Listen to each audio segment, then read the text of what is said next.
Assalamualaikum warahmatullahi wabarakatuh. Oke, balik lagi dengan saya Firman Heliansyah. Oke, di video sekarang saya mau ngasih tahu ya bahwa anxiety itu nggak selamanya buruk. Ya, seriusan. Kenapa saya buat video ini? Karena ya kebanyakan orang itu DM di Instagram, terus komen di YouTube gitu ya. Itu ngeluh mulu gitu ya. Tapi nggak apa-apa, saya pernah ngalami fase seperti kalian gitu ya. Tapi nggak jangan jangan jangan nganggap bahwa kamu itu manusia paling terpuruk dunia. Nggak kayak gitu. Ya, ada sebagian orang yang bilang kayak gitu. Saya ngerasain saya itu manusia paling terpuruk di dunia.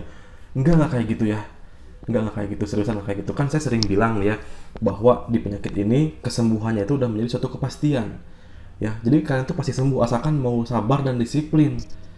Ya, terus juga saya sering bilang ya, kalau misalnya kamu udah sembuh dari penyakit ini kan pasti nemuin dunia yang jauh lebih tenang lagi, jauh lebih nyaman lagi, dan jauh lebih asik lagi. Ya, asalkan mau sabar dan disiplin.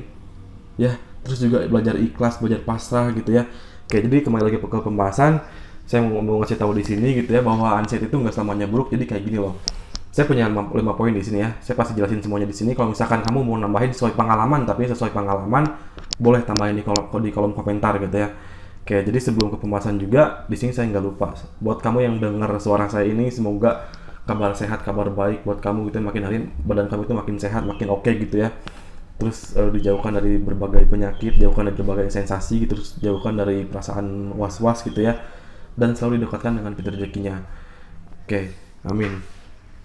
Oke, jadi kita langsung aja gitu ke pembahasan. Oke, jadi kenapa sih saya bilang anxiety itu nggak selamanya buruk? Jadi gini loh. Yang pertama ya, itu perubahan terbaik. Yang kedua, merubah P3, pola makan, pola hidup, juga pola pikir. Ya. Terus yang ketiga, mendewasakan diri. Yang keempat, menjaga sikap. Dan yang terakhir, lebih menghargai pendapat orang lain.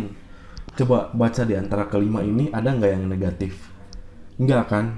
Enggak lah, udah jelas enggak. Nah, ini tuh dibalik anxiety itu punya kayak gini. Ya, jadi nggak selamanya buruk. Ya, walaupun emang kalian di fase-fase sulit gitu, tapi dibalik itu ada 5 poin ini. Ngerti nggak? Ya, saya jelasin ya. Oke, yang pertama, perubahan terbaik. Kenapa kayak gitu? Karena dengan adanya penyakit anxiety ini, kamu akan lebih sadar bahwa sikap kamu sebelumnya itu emang kurang baik. Ya, misalkan kamu masih berlambat ibadahnya, terus misalkan masih suka menyinggung perasaan orang lain gitu ya.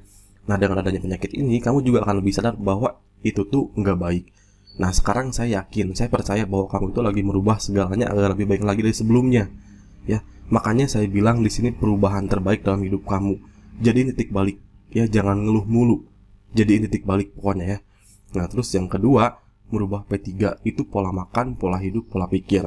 Misalkan sebelum kamu kena anxiety ini, itu kan pola makan kamu itu kan gak dijaga, terus pola hidup kamu seenaknya, pola pikir kamu abaikan gitu ya.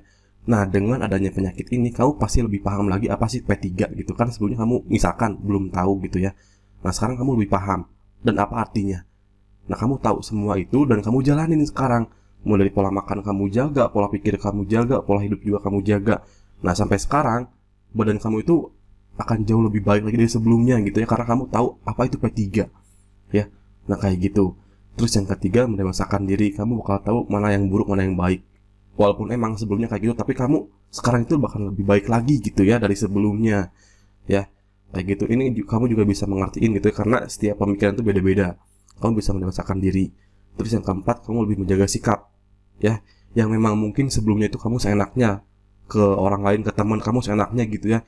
Nah, sekarang kamu lebih mendewasakan diri, lebih berpikir positif, udah nggak main-main lagi masalah kehidupan gitu ya. Ya, pokoknya kamu bisa menjaga sikap lah ya. Itu yang saya alamin gitu ya. Nah, terus yang terakhir, lebih menghargai pendapat orang lain.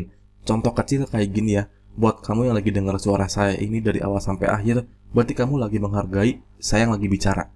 Itu contoh kecil. Berarti contoh besarnya, misalkan kamu ketemu orang lain di luar terus ngasih nasihat ke kamu, itu kamu bakal nerima. Ya, nggak egois lagi gitu ya. Ketika kamu ketemu sama orang asing, terus ketika kamu ngobrol sama orang yang belum dikenal, tapi seketika orang itu ngasih kamu nasihat, kamu bakal denger, kamu bakal lakuin, terus kamu bakal tarik sisi positifnya gitu ya. Nah, kayak gitu loh manfaatnya itu. Jadi nggak selamanya buruk anxiety itu ya, kayak gitu. Nah, jadi mungkin videonya gitu aja ya. Kurang lebihnya saya mohon maaf kalau misalkan ada salah-salah kata gitu ya. Karena saya juga masih tetap belajar gitu ya. Oke, assalamualaikum warahmatullahi wabarakatuh.